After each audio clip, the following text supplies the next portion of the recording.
Welcome to Talking Live. I'm Dr. Robi Ludwig, and we have Joan Lunden, the glamorous Joan Lunden. You know her from Good Morning America and all of the special projects that she's done, multiple books, bestsellers, multiple magazine covers, which we will get into, and now a new book called Why Did I Come Into This Room?, which is a very powerful, funny, honest look at aging. And if you remember, Joan was a midlife mentor in my book, Your Best Age Is Now. And we are so excited to have you, Joan. Welcome to the discussion. It's great to be with you.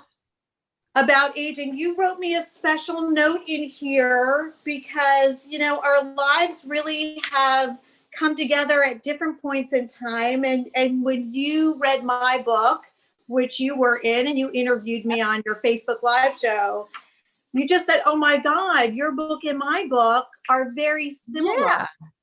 I mean, great minds think alike here, Robbie. They do. They do. What got you to write this book? I just feel like a lot of these subjects, you know, leaky bladders, hot flashes, loss of libido, they're kind of taboo. And yeah. I mean, it seems crazy to me that they're taboo because we all overshare all kinds of information these days on social media that we would never think about. And yet, when a woman starts experiencing these things, and it can happen to women in their 40s, their 50s, they're worrisome, they're annoying, they're sometimes embarrassing. So you don't want to, they make you feel like, oh my God, what's going on with me? Am I a medical problem? Am I just getting old? And pretty soon you get down that path of, am I less appealing? Am I less sexy? And pretty soon you're at, am I less relevant? And it's a terrible path for a woman to go down. But I find talking to gynecologists everywhere that they say women will come in and they'll say, so what's going on with you? How are you doing? They'll tell them about their daughter that just got into college, their son that just had whatever. And then they'll say, but wait a minute, you're 61. Do you find that your waist is expanding? Do you find that, you know, you can't make it to the bathroom all the time? Are you having trouble sleeping and losing weight? And they'll say, oh yeah, all those things. But we don't tend to bring them up. And it's horrible for women to just suffer and not know any of the things that they can do. I mean, this book is packed full of information of tiny little tweaks that you can make in your life that make big differences, but it's also just fun. I had a lot of fun, Robbie, writing this book. I could tell.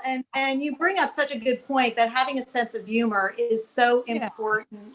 But what I admire so much about this book, your boldness. I mean, it's one thing to be a good writer, you're a journalist. It's one thing to be funny, you're funny.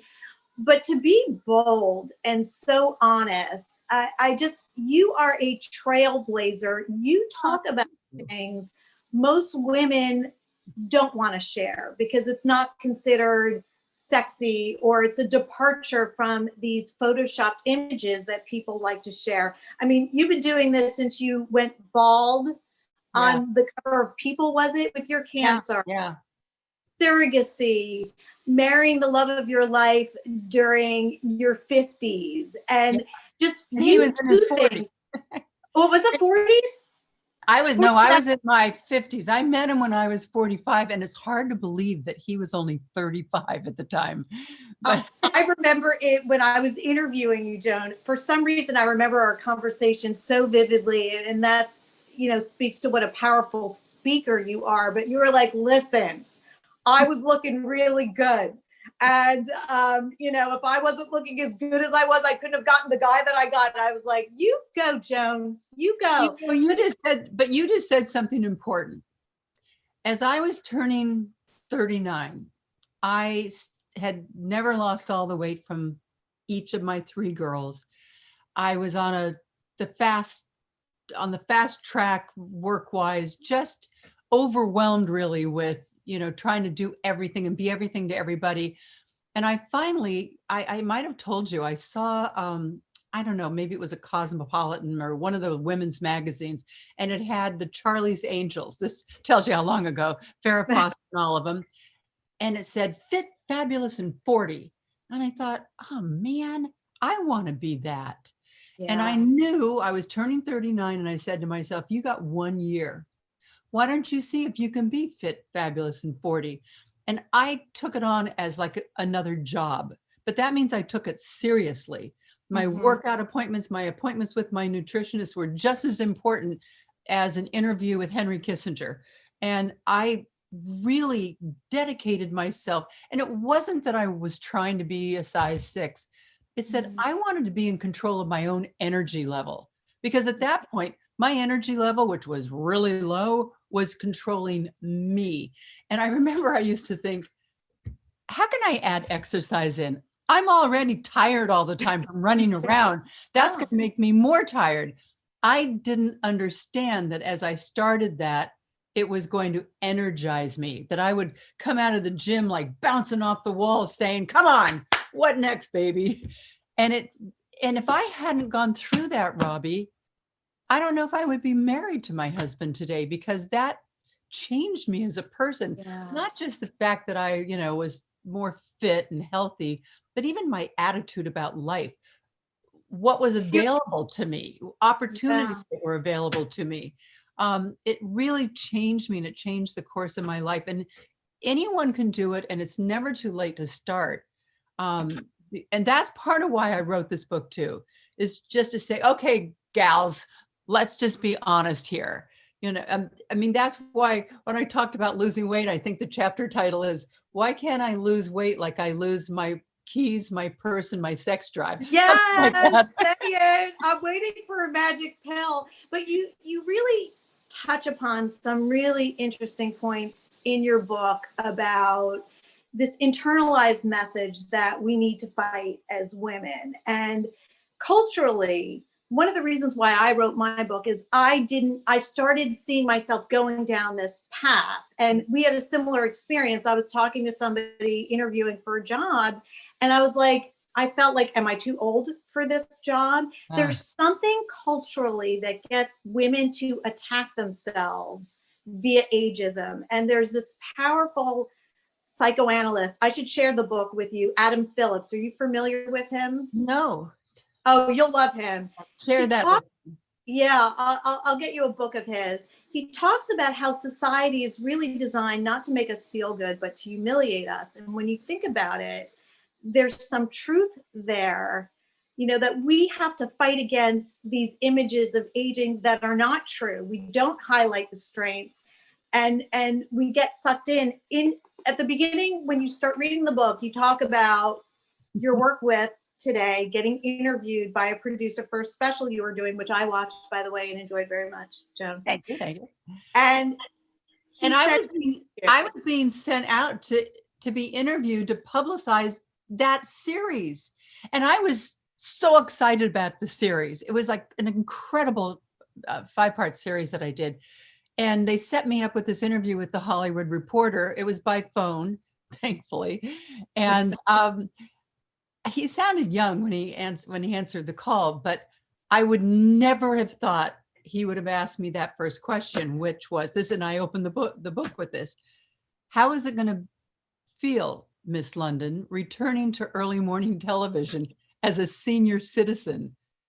And I just sat there. I mean, okay, theoretically, on paper, I am, but I guess I just never thought of myself as a senior citizen. I don't think of you that either. I had to collect myself in order to go on with it. But when I hung up, I thought, all right, this is something that you need to also write about. The idea that he probably Googled me, saw my age, and immediately thought of me as a senior citizen, a has-been, washed up yesterday, somebody who, I don't know what, uses a cane. I don't know. I mean, what does that mean? But it doesn't, it's something that conveys, am I still relevant? Am I still hip? And I really do think women need to take control of that message. When I've spoken to women in midlife and beyond, they feel better about themselves. It's like you get used to your own body. In terms of Oh, myself, yeah. I feel like when I was younger, and I kind of always see myself as young, which I realize is a distortion, Joan, but let's just go with it.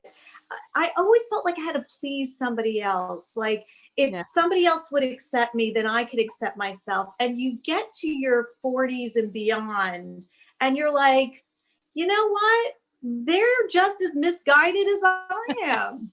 Well, Robbie, I think when we're younger, we are, as women, I think we're wired differently. We're caretakers. And part of being a caretaker is being a pleaser.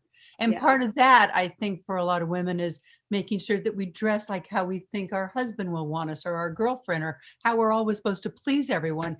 And I do agree that one of the real silver linings of getting older is this, I don't know, there's almost an inherent cue to step back, kind of assess your life, say, woof, I didn't do so bad. I made it through a lot of challenges. That alone allows you to be more appreciative of your life and your friends, your family, everything in it, your accomplishments. And if we allow ourselves to pivot, which this hopefully is a pivot point, it allows you to not only say, gee, what were my dreams that maybe I didn't fulfill, and let me put those in front of me and use them as guideposts, because most of us are going to have another 30, 40, 50 years in this new world of ours. But it can also let you ask that really important question. Have I become the person that I hoped I would be? I mean, really, as a person, because if you answer that reflective question, am I as giving? Am I as good enough? Am I a good friend? Am I there for my family members? Am I there for my friends? What do I want them to be saying? My last chapter is, I want to be cremated. It's my last chance for a smoking hot body. But in all seriousness, that's what gets You're smoking hot, Joan, and you've been gorgeous all of your life.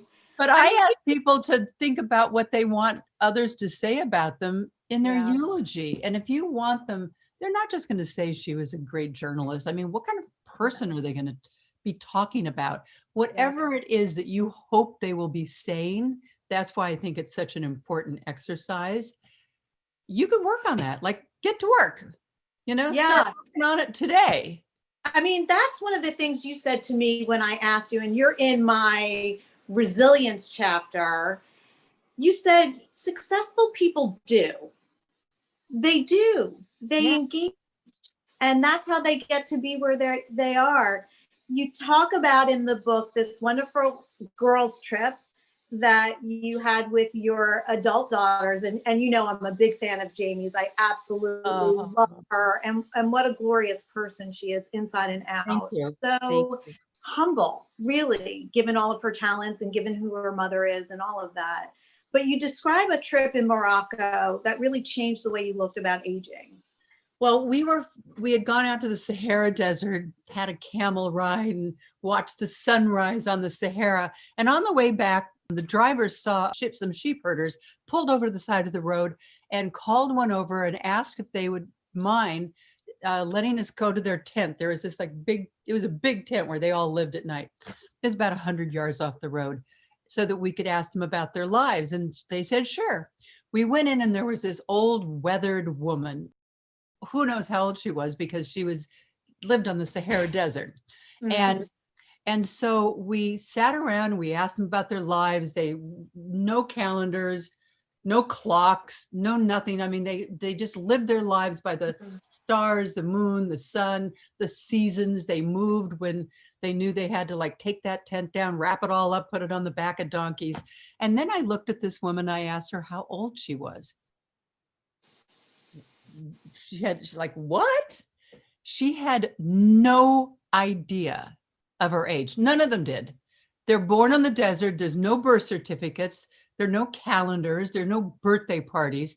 I got back in the car and I thought, wow, how freeing must that be? Like when that season was going to change, she wasn't going to say, am I too old to wrap up this tent and put it on the back of a of a donkey and walk 100 miles. No, she was just going to do it.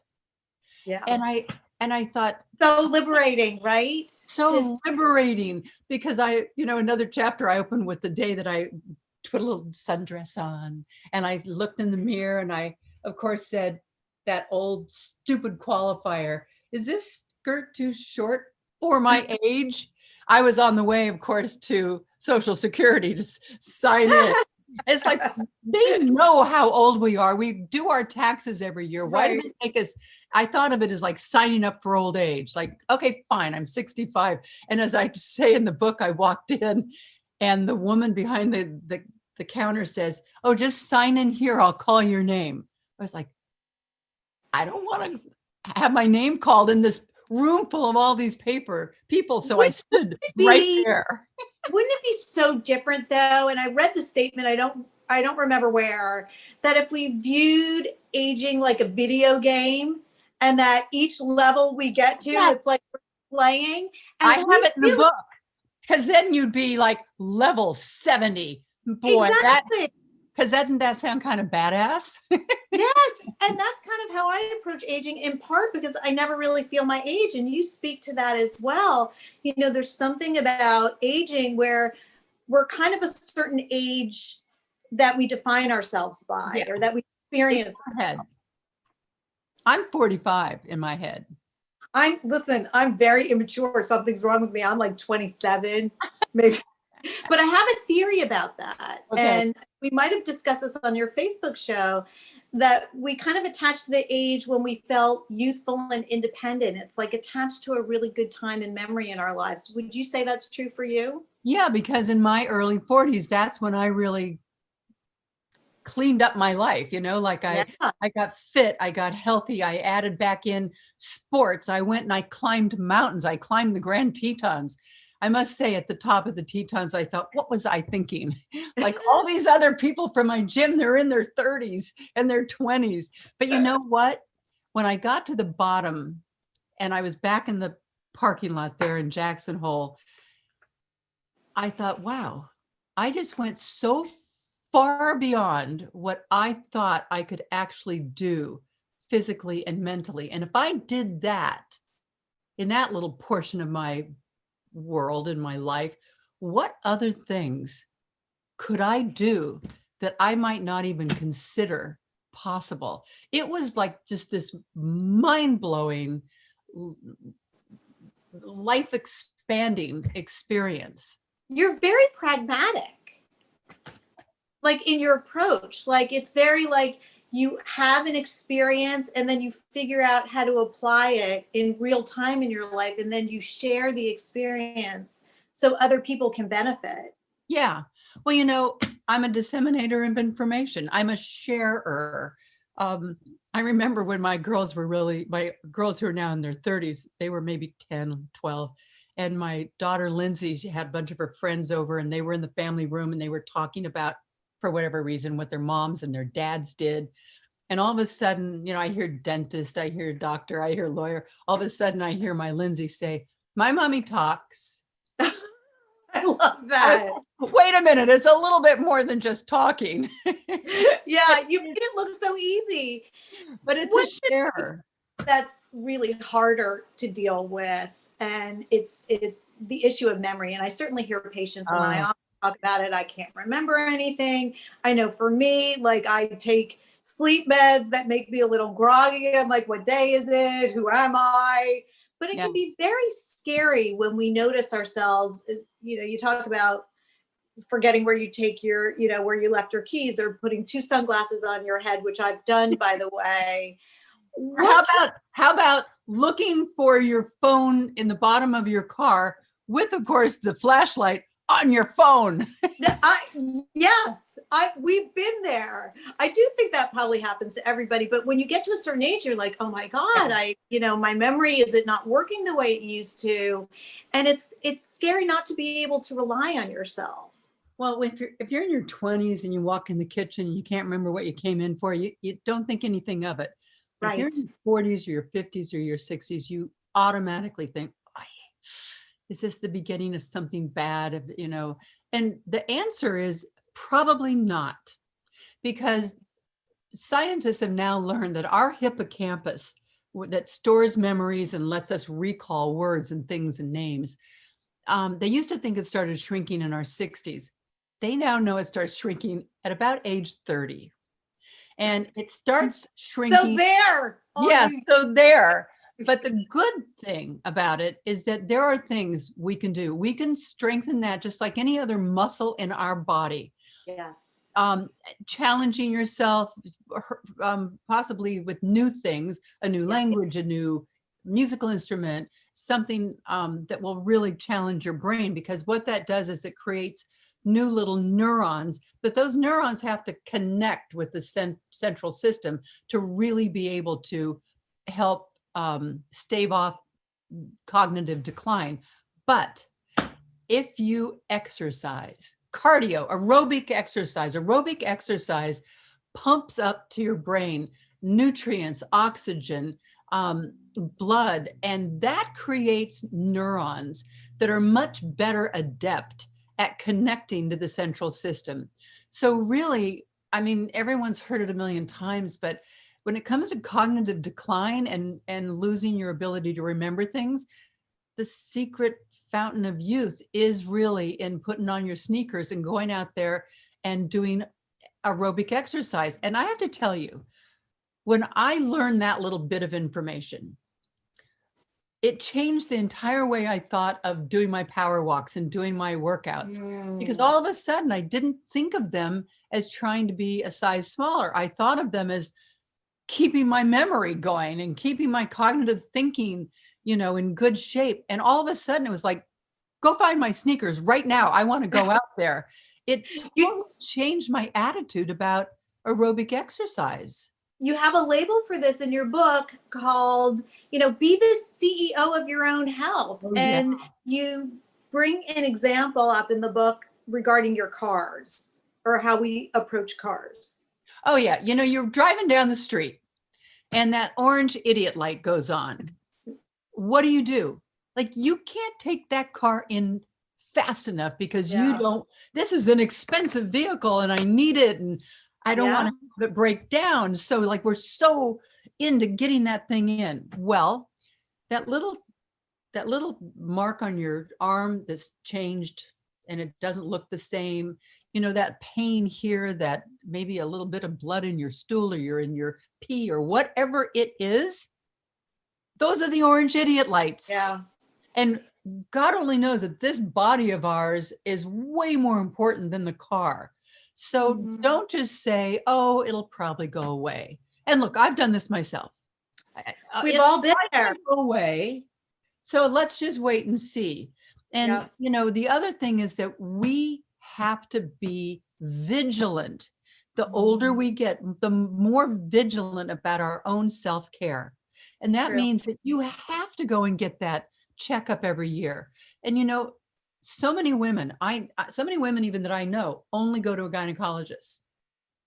And you need to have a primary care physician. Yeah. They're the ones that check your complete blood count every year.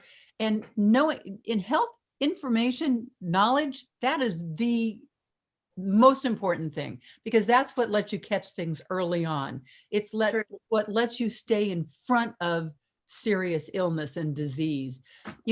Hearing, eye doctor, these things. I mean, I remember I was doing my list in the book and, I had colonoscopy, I had mammography, I had, your blood count every year. And then I thought, I got to add hearing, because the boomer generation, the first ones to have like ear, pods, or they weren't pods back then, but we just blasted the crap out of our hearing. And it's the first generation that's come along that really is having hearing problems sooner than previous generations. And my daughter always tells me, like, why are you yelling or talking so loud? And I'm like, I'm not. I'm like, maybe I'm just talking so I can hear myself. But you know what, Robbie? It's really only that top level. Like, if you really have a hearing problem, you lose lower levels. But top levels of hearing is what most of us are losing sooner than later. But those top levels mean you're hearing people. Like you hear the people on TV, you even see their lips moving, but you're not exactly getting exactly what they say. And when that starts, and none of us want to do hearing aids because it makes us look old, but you can get them that you can put in your ears now. I know I'm going to go get some because I realize that I need that little bit of help. Because what happens is that you can stop engaging in conversations. That's true. That's really bad. You want to always stay engaging in conversations, and you want to keep your voice. So many women, they start talking lower and lower for some, unless they have hearing problems, which then they'll talk louder. But that's not good. So my suggestion is to close the door, put on a song that you like, and sing. Like nobody has to hear you do this, but sing, because it's physically impossible to whisper singing. So you have to use your voice. So get out a Barbra Streisand song that's your favorite or whoever it is and sing along with it, because that gets you to kind of bring that voice out again, because you want to stay part of the conversation. So true. And you talk about some of the lifestyle choices, and we know due to epigenetics that what we do, our lifestyle influences our gene expression. So we can have certain genetic tendencies, but if we eat right and we exercise right and we put good people in our life, you talk about friends as what? The therapist you have drinks with? Yes. See, you can be both, Robbie. I can be both. In fact, some of my friends will say, I wish I had you as a therapist. I'm like, you get my advice for free. I'm like, that's better. It's way better.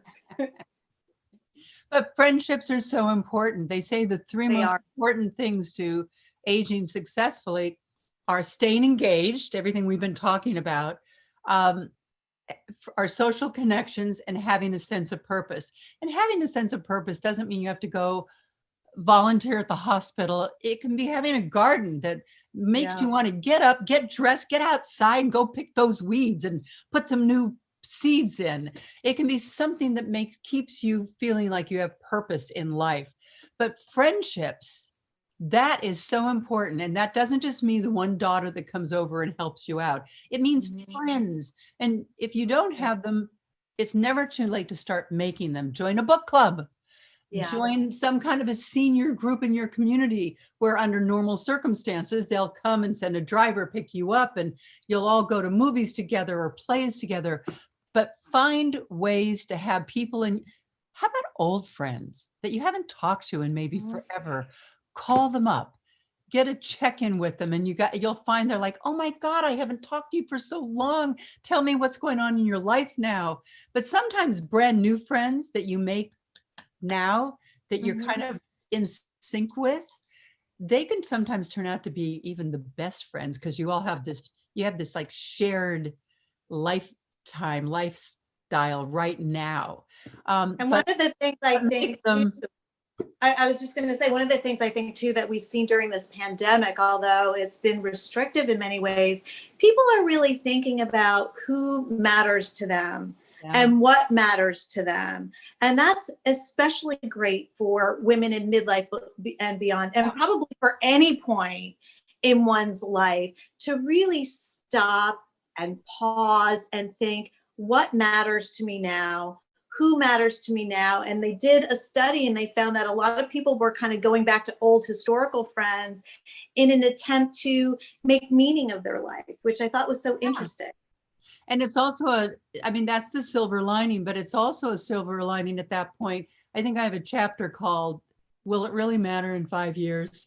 It's the time to let go of all the stupid stuff that we carry around with us that's not going to matter. And if you can't change it, then let go of it and call the person, forgive them, and say, come on, let's move on. We haven't talked for so long. I don't even remember. Maybe that's the thing to forget, Joan. Like, I put it in the forget file. Like, let's just forget. It's not worth remembering. It's not worth it. It's not worth remembering. I wonder, Joan, for you, since you've written so much about aging and you've been so honest, what for you has been the most surprising aspect of aging, if we call it that, or getting older. I like getting older. I'm more comfortable with myself. Yeah. I give myself permission. Like when I sat down to write this book, a friend of mine who's written other books with me, and she lied to me. She told me that when I called her, she said, I'm too busy to work on the book right with you right now. But you've written all these books, Joan, you know how to write a book. But on this one, talking about, loss of libido and hot flashes, you got to do it with a sense of humor. And she said, and you're funny. Remember that. But I didn't really think of myself as funny. And when I sat down to do this, that was the scariest part to me. And yet I think courage is like a muscle. It's strengthened by use. Yes. And the more I gave myself permission to be funny. And then I started, because being funny doesn't mean telling a good joke. It means finding the humor in our human experience, in things that we've done, in things that have happened to us that we laugh to ourselves. And it's it's a wonderful free antidepressant, which I love. Yeah. Joan, there are so many. This is really a book perfect for the holidays. It's even red. It's even red for the holidays. So, yes. And Joan, it was deliberate. It was a deliberate choice. What are you hoping that your takeaway will be for people reading this book? Well, from me, the disseminator of information, the journalist and the women's advocate, there's a ton of takeaway. And I want every woman out there, if I could, to know all the information that's in the book, because it's about how our bodies work and what we can expect and how we can help ourselves. But I also wanted it to be a really funny read. And I wanted it to feel like we'd gone away on a girls' trip and we were all like in someone's bedroom. We were sitting around. I was saying, guess what else I found out? That's exactly what it's like, Joan. It's just like bringing you into the room and having a great time with you while learning information. And actually, people learn more when they have fun. And that's exactly what your book does. I'm so grateful to have you here. And during Hanukkah, a time of miracles, wonderful. And just anytime, it's great to have you on and to chat with you. Thank you so much for joining me. Oh, it's my pleasure. And I'll come back and talk about women. Please. Anytime. You got Please, let's do it again. Make a promise to me. Have a wonderful holiday. Be safe. And you're the best. Bye-bye, Robbie. Bye-bye.